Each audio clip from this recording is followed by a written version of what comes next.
السادة النواب المحترمون،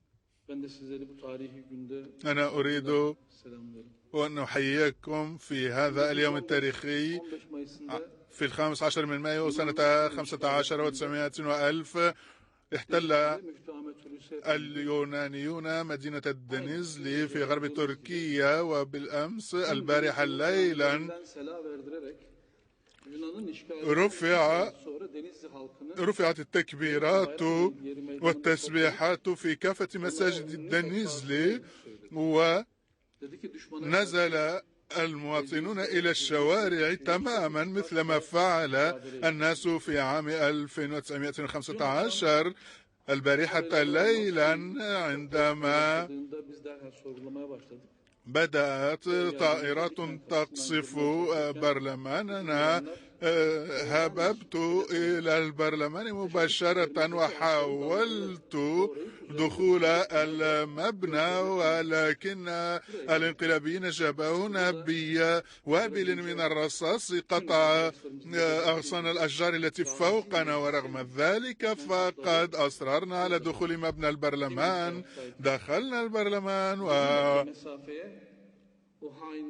عبرنا ممرا ضيقا بين خط الرصاص، وقد أطلقوا قنابل وقذائف اخترق بعضها جدار الإسمنت المسلح، وكنا نحن في البرلمان وأكدنا على أننا باقون هنا ولن نتزحزح.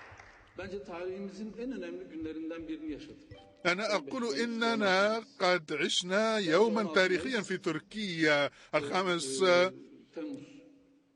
15 من تموز 2016 يوم تاريخي سنعلنه يوم الديمقراطية في تركيا، وإن الشعب وكثير من المتظاهرين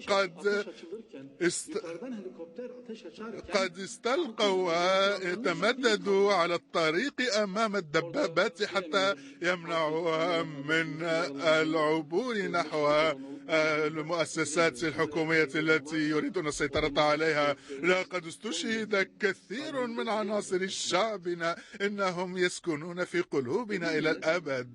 إن الشعب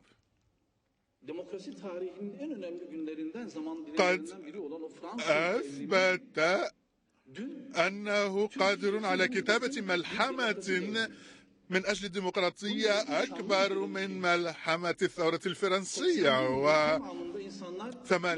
81 ولاية تركيا شهدت اعتصامات في الشوارع الليلة الماضية، وقد كسب الشعب معركته من أجل الديمقراطية ودفع في ذلك الشهداء ودماء.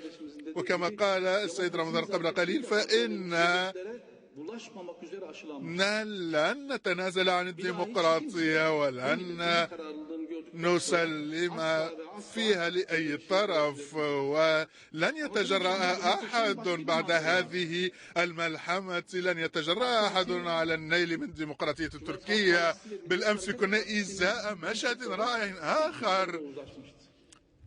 استطاع حزب العدالة والتنمية وحزب الشعب الجمهوري وحزب الحركة القومية أن يتفقوا على كلمة رجل واحد من أجل ديمقراطية تركيا. ولذلك أريد أن أشكر وأحيي وأثمن موقف الأحزاب السياسية. بالأمس كان لدينا أبطال آخرون،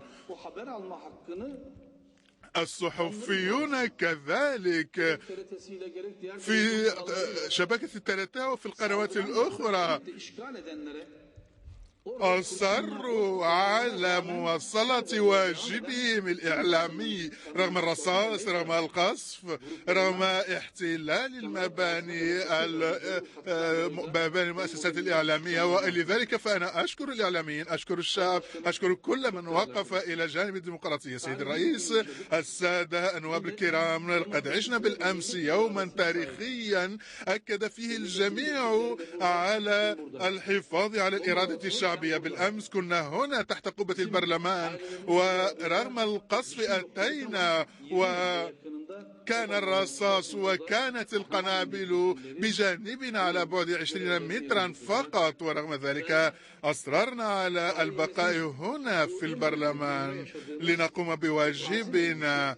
إن مجلس الأمة التركي قد سجل يوما تاريخيا وموقفا مشرفا أمام هؤلاء الخونة الانقلابيين، ولذلك يجب على المؤسسات القضائية متابعة الأمر ومحاكمة الفاعلين والاقتصاص منهم. وفي هذه المناسبة أريد أن أحييكم جميعا